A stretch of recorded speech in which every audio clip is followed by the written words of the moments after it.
Hello friends, welcome to knowledge world. આજે આપણે જોવાના છે 2 માર્ચ 2025ના ડેલી કરંટ અફેર્સ, જેમાં આજના દિવસના ખૂબ જ અગત્યના પ્રશ્નો અને સાથે સાથે તેને રિલેટેડ ટોપિક વિશે પર ચર્ચા કરીશું. તો શરૂઆત કરીએ આજના વિડીયોની. પ્રથમ પ્રશ્ન છે, તાજેતરમાં રાષ્ટ્રીય વિજ્ઞાન દિવસ ક્યારે ઉજવવામાં આવ્યો? તો હાલમાં જ 28 ફેબ્રુઆરીના રોજ રાષ્ટ્રીય વિજ્ઞાન દિવસ છે તેની ઉજવણી કરવામાં આવી. માટે ઓપ્શન નંબર સી છે તે તેનો જવાબ આવશે. હવે તેના વિશે આપણે જોઈએ તો પહેલાં તો શા માટે આ રાષ્ટ્રીય વિજ્ઞાન દિવસ ઉજવવામાં આવે છે? તો કે સીવી રમણ દ્વારા, જેને તમે સ્ક્રીન ઉપર જોઈ શકો છો, આ છે વૈજ્ઞાનિક સીવી રમણ, અને તેઓના દ્વારા 28 ફેબ્રુઆરી 1928ના રોજ રામન અસર છે તેની શોધ થઈ હતી, અને આ શોધ માટે તેને નોબેલ પુરસ્કાર છે તે પણ એનાયત કરવામાં આવ્યો હતો. અને ત્યારથી 28 ફેબ્રુઆરીને ભારતમાં રાષ્ટ્રીય વિજ્ઞાન દિવસ તરીકે ઉજવણી કરવામાં આવે છે, અને દર વર્ષે તેનો વિષય એક નક્કી કરવામાં આવે છે. અને આ વર્ષનો એટલે કે વર્ષ 2025નો વિષય હતો વિકસિત ભારત માટે વિજ્ઞાન અને નવીનતામાં વૈશ્વિક નેતૃત્વ માટે ભારતીય યુવાનોને સશક્ત બનાવવું. ત્યાર પછી જોઈએ આપણે ફેબ્રુઆરી મહિનાના અગત્યના દિવસો. તો તમામ આખા ફેબ્રુઆરી મહિનાના દિવસો જોઈ લે. તો 1 ફેબ્રુઆરીના રોજ રાષ્ટ્રીય તટરક્ષક દિવસ છે તેની ઉજવણી કરવામાં આવે છે. દર 2 ફેબ્રુઆરીના રોજ વિશ્વ આર્દ્રભૂમિ દિવસ છે તે ઉજવાય છે. તો 4 ફેબ્રુઆરીએ વિશ્વ કેન્સર દિવસની ઉજવણી છે તે કરવામાં આવે છે. 12 ફેબ્રુઆરીના દિવસે રાષ્ટ્રીય ઉત્પાદકતા દિવસ ઉજવાય છે. તો 13 ફેબ્રુઆરીના રોજ વિશ્વ રેડિયો દિવસ છે તેની ઉજવણી કરવામાં આવે છે. 14 ફેબ્રુઆરીએ વેલેન્ટાઇન દિવસ. તો 20 ફેબ્રુઆરીના રોજ વિશ્વ સામાજિક ન્યાય દિવસ છે તે ઉજવાય છે. 21 ફેબ્રુઆરીના રોજ આંતરરાષ્ટ્રીય માતૃભાષા દિવસ છે તેની ઉજવણી કરવામાં આવે છે, અને આ અગત્યનું છે. 22 ફેબ્રુઆરીના રોજ વિશ્વ સ્કાઉટ દિવસ છે તે ઉજવાય છે. 24 ફેબ્રુઆરીના રોજ સેન્ટ્રલ એક્સાઇઝ દિવસ છે તેની ઉજવણી થાય છે. નેક્સ્ટ જોઈએ તો તાજેતરમાં સશક્ત ભારત હિન્દી મેગેઝિનની પ્રથમ આવૃત્તિ કોણે પ્રકાશિત કરી છે? તો હાલમાં જ રાજનાથસિંહ છે તેઓના દ્વારા આજે સશક્ત ભારત હિન્દી મેગેઝિનની જે પ્રથમ આવૃત્તિ છે તે પ્રકાશિત કરવામાં આવી છે. માટે option number D is the right answer. તેના વિશે વાત કરીએ તો આ છે આપણા સંરક્ષણ મંત્રી રાજનાથસિંહ, અને તેઓના દ્વારા નવી દિલ્હીના સાઉથ બ્લોક ખાતે સંરક્ષણ મંત્રાલયના દ્વિવાર્ષિક કાર્યક્રમમાં હિન્દી મેગેઝિન સશક્ત ભારત છે તેની પ્રથમ આવૃત્તિનું વિમોચન છે તે કર્યું છે. અને આ જે મેગેઝિન છે તેમાં શું આપેલું છે? તો કે સશસ્ત્ર દળોના બહાદુરી, દેશભક્તિ અને બલિદાન ઉપર કવિતાઓ છે તે આ પુસ્તકમાં છે. નેક્સ્ટ જોઈએ તો તાજેતરમાં ચંદ્ર પર પાણી શોધવા માટે કોણે ઉપગ્રહ લોન્ચ કર્યો છે? તો હાલમાં જ ચંદ્ર પર પાણી શોધવા માટે નાસા દ્વારા જે ઉપગ્રહ છે તે લોન્ચ કરવામાં આવ્યો છે. માટે ઓપ્શન નંબર ડી છે તે આપણો જવાબ આવશે. તેના વિશે આપણે જોઈએ તો નાસાના ડિશવોશર કદના ઉપગ્રહને ફ્લોરિડાથી અવકાશમાં લોન્ચ કરવામાં આવ્યો છે. અને આનું કામ શું છે?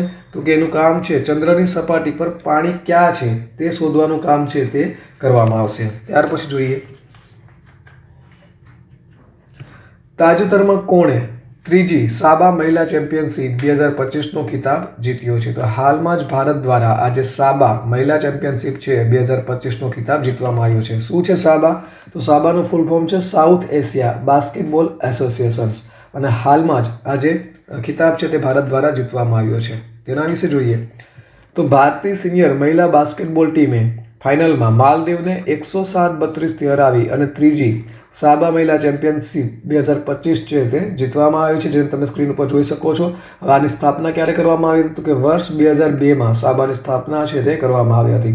અને આ જે ત્રીજી આવૃત્તિ છે તે ક્યારે યોજાઈ હતી? તો 23થી લઈ અને 26 ફેબ્રુઆરીના રોજ નવી દિલ્હી ખાતે યોજાઈ હતી, જેમાં ભારત છે તે ફર્સ્ટ નંબર ઉપર હતું, માલદીવ છે તે સેકન્ડ નંબર ઉપર હતું, અને ત્રીજા નંબર ઉપર હતું નેપાલ. નેક્સ્ટ જોઈએ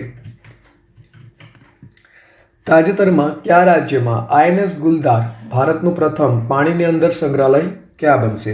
તો ઓપ્શન તમારી સામે આપેલા છે. તો હાલમાં જે આઈએનએસ ગુલદાર છે તેને મહારાષ્ટ્ર ખાતે ભારતનું પ્રથમ પાણીની અંદર સંગ્રહાલય છે તે બનાવવામાં આવશે. માટે ઓપ્શન નંબર સી જવાબ આવશે. તેના વિશે જોઈએ તો સ્ક્રીન ઉપર તમે જોઈ શકો છો, આ છે ભારતીય નૌકાદળનું નિષ્ક્રિય લેન્ડિંગ જહાજ આઈએનએસ ગુલદાર, અને આ જે છે આઈએનએસ ગુલદાર તેને મહારાષ્ટ્ર ટુરિઝમ ડેવલપમેન્ટ કોર્પોરેશન દ્વારા ભારતના પ્રથમ પાણીની અંદરના સંગ્રહાલયમાં આજે આઈએનએસ છે તેને રૂપાંતરિત કરવામાં આવશે. ત્યાર પછી જોઈએ તાજેતરમાં સેબીના નવા ચેરમેન તરીકે કોની નિમણૂક કરવામાં આવી છે? તો હાલમાં જ તુહિનકાંત પાંડે છે તેની સેબીના નવા ચેરમેન તરીકે નિમણૂક કરવામાં આવી છે. માટે ઓપ્શન નંબર ડી જવાબ આવશે. હવે આ છે તુહિનકાંત પાંડે અને તેઓને કેન્દ્ર સરકાર દ્વારા વર્તમાન નાણાં સચિવ હતા તુહિનકાંત પાંડે, તેઓને સેબીના વડા તરીકે નિયુક્ત કરવામાં આવ્યા છે. તો આ અગાઉ કોણ હતા? તો માધવી પુરી બીચ છે ત્યાં આ અગાઉ આના સેબીના ચેરમેન હતા. ત્યાર પછી જોઈએ તો તાજેતરમાં એક રાષ્ટ્ર એક બંદર યાની કે વન નેશન વન પોર્ટ પહેલું ઉદ્ઘાટન કોણે કર્યું છે? તો હાલમાં જ આ જે પહેલ છે તેનું ઉદ્ઘાટન સર્બાનંદ સોનોવાલ દ્વારા કરવામાં આવ્યું છે. વન નેશન વન પોર્ટ એટલે કે એક રાષ્ટ્ર એક બંદર. હવે તેના વિશે જોઈએ તો કેન્દ્રીય મંત્રી છે સર્બાનંદ સોનોવાલ અને તેઓના દ્વારા ONOP યાની કે વન નેશન વન પોર્ટ એક રાષ્ટ્ર એક બંદરનું પહેલ છે તેનું ઉદ્ઘાટન કરવામાં આવ્યું છે અને તેનો ઉદ્દેશ્ય હતો કે ભારતના જે મુખ્ય બંદર છે તેના સંચાલનને પ્રમાણિત અને સુવ્યવસ્થા કરવાનો હતો. ભારતનું આમ જોવા જઈએ તો એશિયાનું સૌથી મોટું બંદર છે તે કંડલા છે. તાજેતરમાં બનારસ લીડ ફેસ્ટ એવોર્ડ 2025 કોણે જીત્યો છે? તો હાલમાં જ આ એવોર્ડ છે તે રાજકમલ ઝા દ્વારા જીતવામાં આવ્યો છે. માટે ઓપ્શન નંબર એ છે તે તેનો જવાબ આવશે.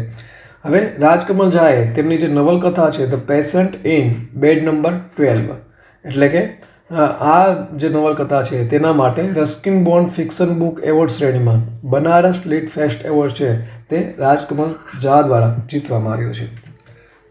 ત્યાર પછી જોઈએ તો તાજેતરમાં પશુ મિત્ર અને પશુદયા એવોર્ડ સમારોહ ક્યાં યોજાયો હતો?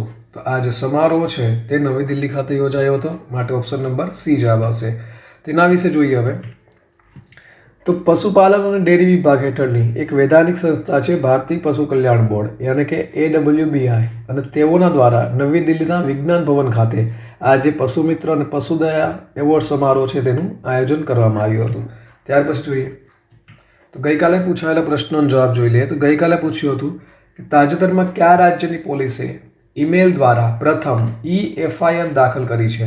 તો ઓપ્શન તમારી સામે આપેલા હતા જમ્મુ કાશ્મીર, દિલ્હી, મુંબઈ અને ગુજરાત. તો હાલમાં જ જમ્મુ કાશ્મીર દ્વારા આજે ઈમેલ દ્વારા પ્રથમ FIR છે તે નોંધવામાં આવી છે, દાખલ કરવામાં આવી છે. માટે ઓપ્શન નંબર એ છે તે તેનો જવાબ આવશે. ત્યાર પછી જોઈએ આજનો સવાલ.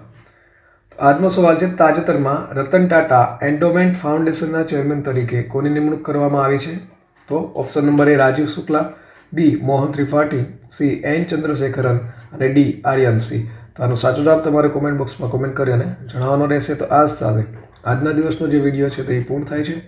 બીજા અગત્યના વિડીયોની લિંક છે તે અહીં સ્ક્રીન ઉપર આપેલી છે જ્યાંથી તમે વિડીયો છે તે જોઈ શકશો અને ચેનલને અહીંથી સબસ્ક્રાઈબ છે તે પણ કરી શકશો.